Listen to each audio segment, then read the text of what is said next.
Hello, everyone. I am Candace Taylor, Director of Marketing for Performance G2, and I would like to welcome you to today's webinar entitled The Optimization of Revolution, Part 4 of the 5-part Predictive Analytics webinar series. Today's webinar is brought to you by Performance G2. Performance G2 is a full-service business analytics consultancy that provides analytics solutions, services, and software, including Cognos on-site and online training, financial performance management, data management, and consulting to organizations. Performance G2 is a premier IBM Cognos Business Analytics partner, IBM Cognos Business Analytics reseller, and IBM Cognos Support Provider certified. I will be your moderator today, and I would like to introduce you to today's host, Drew Pulvermacher, Director of Predictive Analytics for Performance G2. Drew has over a decade of experience in analytics, focusing on improving enterprise value through the use of operations research methodologies for enhancing productivity, efficiency, and profitability at organizations. Before we get started, I would like to inform you that we will have a Q&A session at the end of the webinar, so you can feel free to submit questions during the webinar by filling out the Q&A box that is located on your control panel on your screen. Or you can also submit questions by emailing me at info@performanceg2.com. This webinar will be recorded, and a recording will be sent to all registrants as soon as it is available. So without further ado, I'm going to turn the floor over to Drew to start the Optimization Revolution webinar. Thank you, Candace.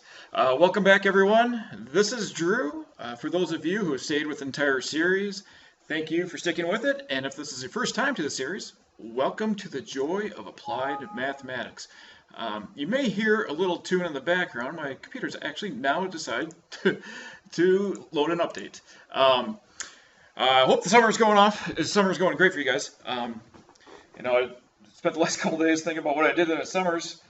Growing up, spending in cornfields, lumber yards, and a plastics factory, and spending this summer whiteboarding math problems. This overarching theme of this predictive analytics series here is really focused on improving this decision-making process. This illustration that I just brought up here, this graph, this is kind of the time from a business event to the time of taking action. And we've kind of gone through this entire phase over the last, well, now we're fourth session here, the last 3 sessions. We look at the capture latency, the analysis latency, and decision latency. So when we're talking about business intelligence is bringing this little line right over here. Predictive analytics falls right in here. Hopefully you can see my mouse moving. And then today we're talking about optimization. Optimization falls right in here as truly focused on the decision makers in the organization. So as we continue our journey in the space called predictive analytics, we will review the topic of optimization, or I like to call decision making on steroids. A quick point of clarification, if you haven't heard this term going to come up here, I'm going to bring it up here, prescriptive analytics yet, you soon will.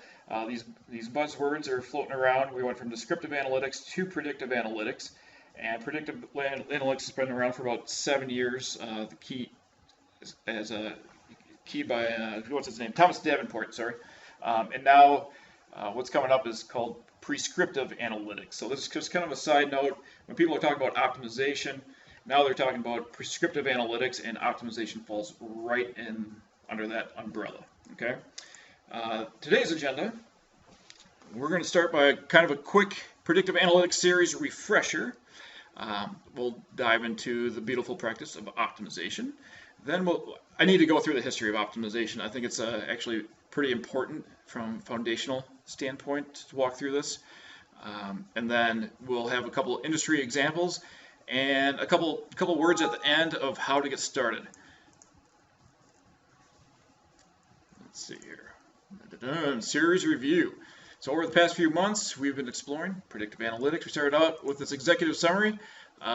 Really the high level here is kind of the mindsets. We're changing toward data-driven decision making to replace or augment intuition, past practices. And we give that example of crossing a stream. So, for example, you're walking down a field, you come across two streams. The one on the right is on average 2 feet deep. The one on the left is on average 4 feet deep. Which one would you cross? The answer most people give is the one that's 2 feet deep.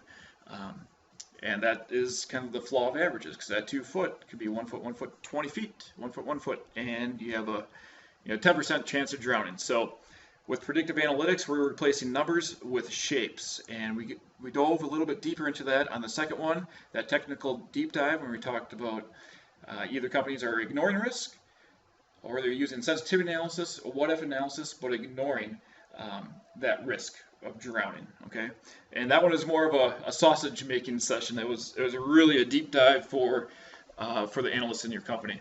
And then last month we talked about simulation modeling and the cure for the flaw of averages, and how to embed uncertainty in your business models, as well as give decision makers the ability to assess business risk and manage uncertainty within the business. Today, as we talk about optimization, my goal for this session is to persuade you to use optimization methods in your internal decision-making process.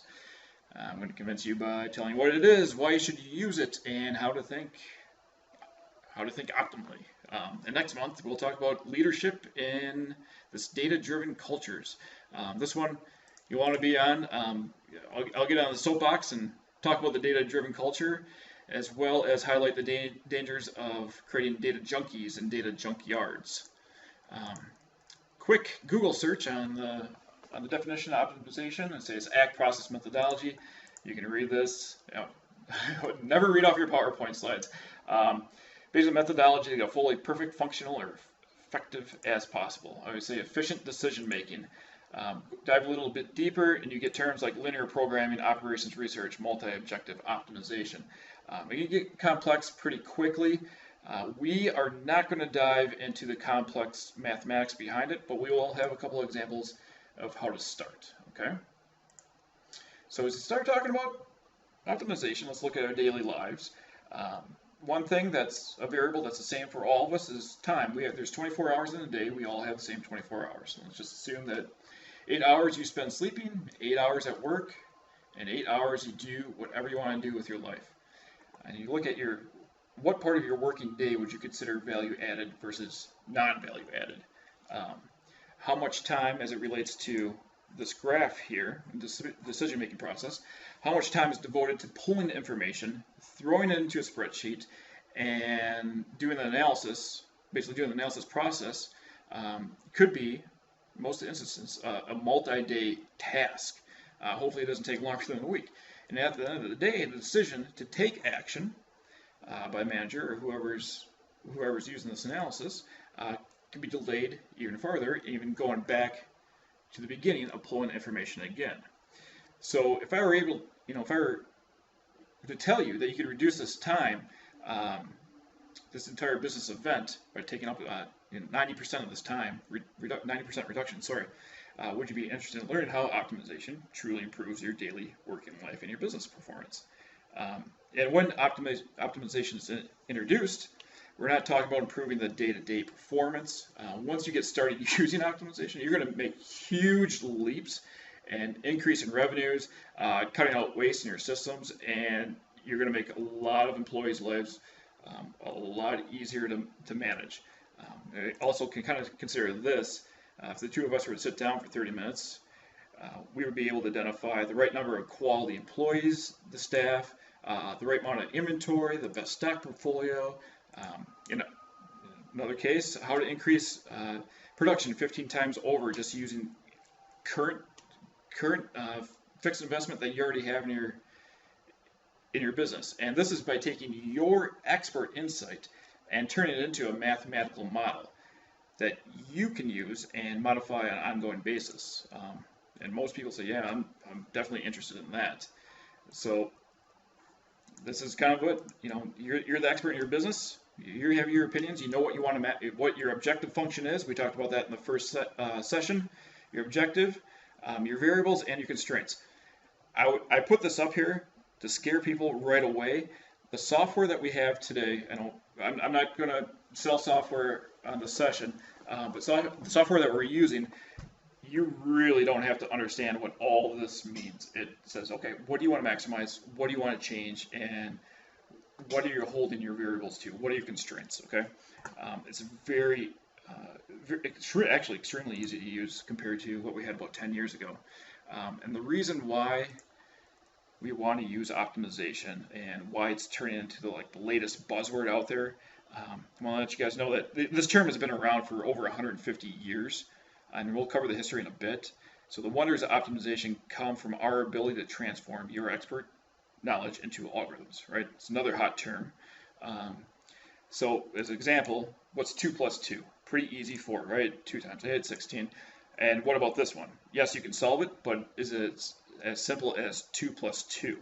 The decisions that we make and the variables that we have to take into account in our business aren't as simple as 2 plus 2. And that's where optimization really comes into play here. Our minds can only handle so much. For those of us with children, that capacity quickly shrinks. I encourage you to abandon the rat race of chasing down variances and turn the conversation around to one that is focused on what is in control in our business, what's out of control, what is the best that we can do with what we have now, and what is needed to get us to where we want to go.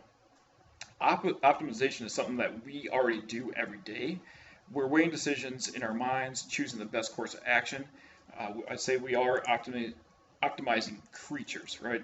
So imagine a caveman. Kind of give some illustrations here. A caveman, for Madison, say cave people, their thought patterns decide whether or not to venture out of a cave. And then look at us today, the cube man, deciding the number of units to order for next month's estimated demand.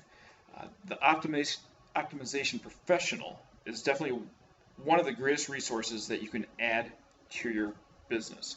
I'm going to go to the history in a moment here, because this word optimization, algorithms, when you start throwing those words out, people start to get kind of intimidated and a little bit scared. It's like, oh, I don't know if I can really do this. It's like, yeah, you can. We have the tools. You have the tools today. If you have Excel, you can do it in Excel on a small scale here. So here comes a short history lessons about optimization. So this is going to be a quick walkthrough. I want to let you know this line is definitely not a timeline here. I want to start out talking about the traveling salesperson, which is TSP, and some of these, like linear programming that I'll get here, actually falls over here, but I want to go through the concepts first. So optimization, number one, is, say it's not new. We went through that. It kind of started out with the traveling salesman. If you haven't heard of traveling salesman problem, you're going to want to jot the term down, or just TSP. As you encounter optimization a little bit more in your research, you're going to come across this term more and more. Okay, so TSP was basically the dry kindling that ignited the optimization wildfire back in the 40s, 60s, and it's definitely getting hotter today. Here's the situation. You're in sales and you have to visit your customers in different cities throughout the US, and you have to map out the shortest round trip distance. The question to ask yourself is this: is there an efficient solution or not to this? To be efficient, you need to map out that shortest route possible. And how do you do it? Well, there's the caveman way, solve by brute force, or the optimization way, as transforming your intellect and expertise into a mathematical model to solve.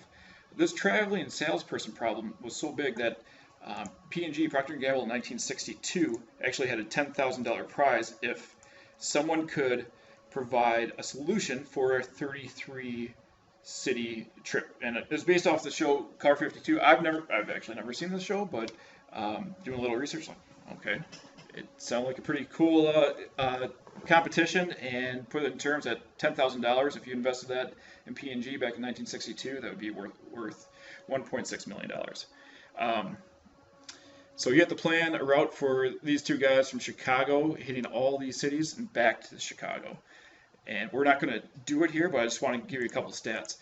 So 33 cities, you take out Chicago because that's where you start. And the factorial, I'm doing a little quick math here. Don't write any of this thing down, but I'm going to show you how complex it gets pretty quickly, and why you want optimization and not using a calculator. and burning out your mind. Factorial 32 divided by 2 because it's a round trip, you're taking it out.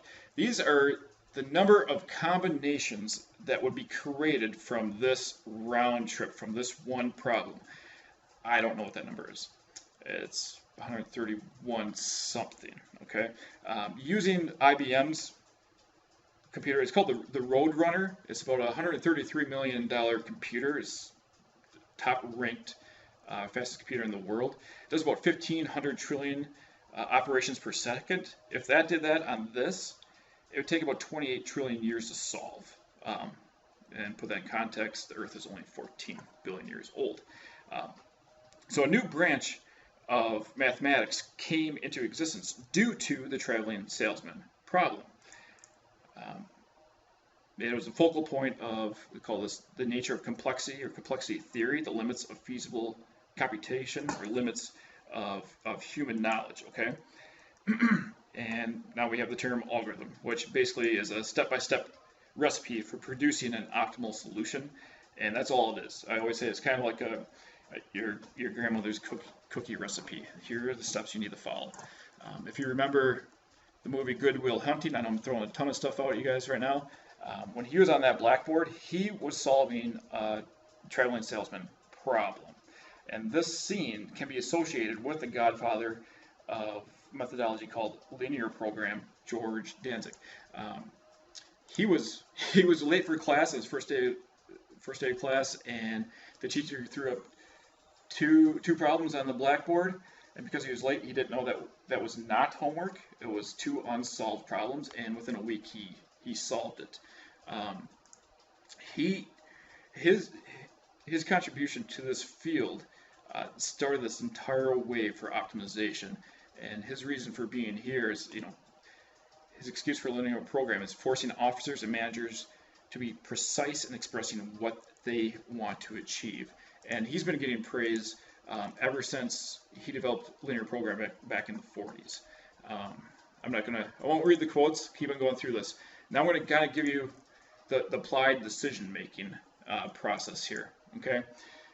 First simple example, this is all mind math. You have two envelopes in front of you, envelope A, envelope B.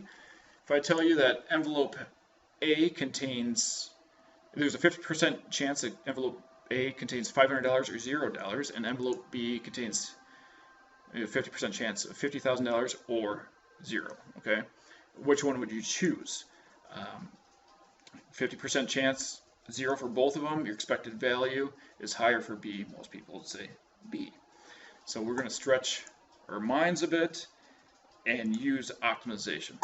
So let's say that you're in the business and you make widgets. I love widgets.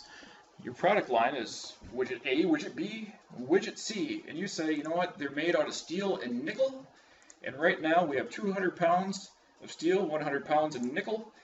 Widget A takes 4 pounds of steel, 3 pounds of nickel. B, same logic here, and you know what, Drew, this is the profit that we make off per unit. A brings in $10 per unit, B 5, C 15. My objective is to maximize profits for the quarter. What product should I produce and sell? If you just look at it, oh well, C brings in the highest profit per unit, why not produce C? How fast can we solve this optimization? How do we set it up? This is kind of where having a mathematician, someone who loves math in your business, really helps out, and it's extremely fun. So objective. All right, this is going back to series 1. What is your objective? Maximize profits. How do we turn that into a math equation? Well, 10A, 5B, 15C. I'm going to go fast here. Don't jot this down. Constraints. Well, we have the constraint. We only have 200 pounds of steel, 100 pounds of nickel, and this is our usage. Okay? That's the equation. I'm going to throw up the Excel file right now. I could build this out in about a minute by just put it together this morning. We want to do, here's our objective. I went through that super fast. I should go back and redo it again. Product A, how much do we produce? B and C. Here's our equations, our profit, and everything else. If I look at this, I'm going to sum product, and that's going to give us our total for the amount of pounds we use for steel, pounds for nickel, And our maximization, we want a max profit, which is the number of units multiplied by profit per unit. And here are our constraints: 200 pounds of steel, 100 pounds of nickel. Now I am running an add-in on the side here, but if I'm going to use this one, data. You should have this already installed in Excel, so you can do this yourself if you wanted to and test it out. Solver, maximize this cell by changing these constraints, that these have to be C7. Where is C7? C7 to C9. Okay, sorry. I just had to make sure I'm doing this. They cannot be negative, and that this has to be less than this. Okay, I'm going to solve. I'm going to say most people say just produce C. Optimal solution: 30 units of A, 10 units of C. Gives us the maximum profit of $450. If you just did C, you started out with C, that profit was $375. Just for clarification here. Okay, drop that. Here's just another example. I'm not going to get into the model behind it, but this is one that I give at the University of Wisconsin here. It's called the Vertically Integrated Farmer, and this is how I kind of introduce it to people that are just viewing optimization for the first time. I'll go through this kind of a little bit slower here. So imagine that you're a farmer, someone that you know is a farmer, has 120 acres of land, takes 4 hours of farm labor per acre. It decides whether or not he wants to plant corn or wheat. You can grow it or buy it. And he gets 95 bushels per acre, 55, all these different economic and operational metrics, and his labor variables, him, his family, and hard labor, some other constraints on here. And he also has a barn, 10,000 square feet, and he can raise pigs, hens. And you can kind of see that this gets pretty complicated pretty fast. Yes, this is just a working example, but this is pretty common with any business. We don't have just 2 variables that we're dealing with. We're dealing with 25, 50, and they get pretty complex extremely quickly. So that brings us to today, the optimization revolution.